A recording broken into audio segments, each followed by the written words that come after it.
So we're living in an interesting time. Chesson and ASCO had the whole presentation on a chemo-free therapy of lymphomas.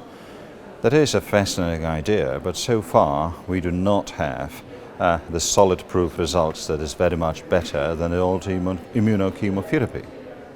The RELEVANCE trial, which was presented in ASCO and is going to be presented here in EHA as well, is a frontline trial in follicular lymphomas, the famous R-square, Rituximab plus lenalidomide.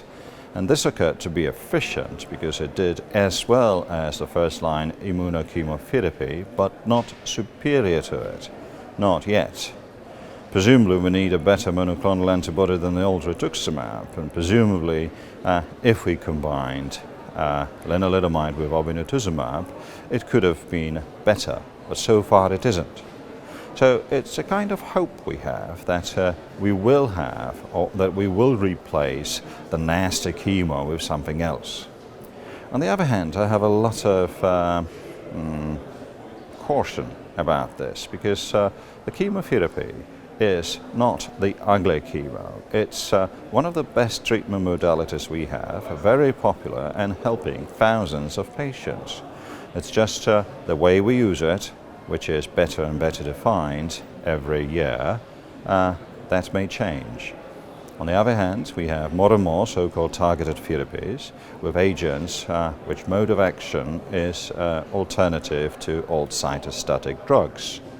They are finding its way, but they are very rarely effective in monotherapy in terms of achieving complete regressions.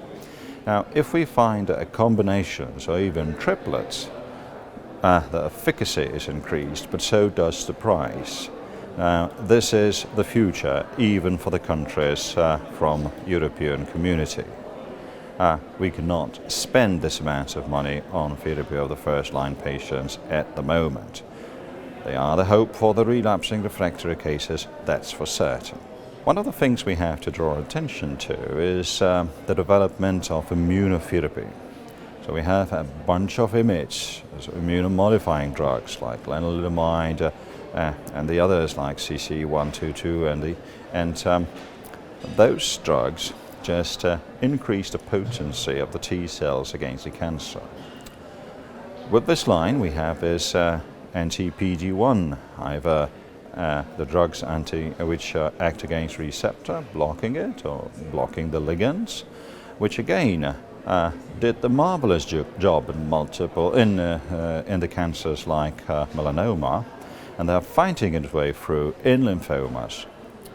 We have to have in mind that the patient with lymphoma already has the immune system which is somehow corrupted, therefore the results are less spectacular than in melanoma.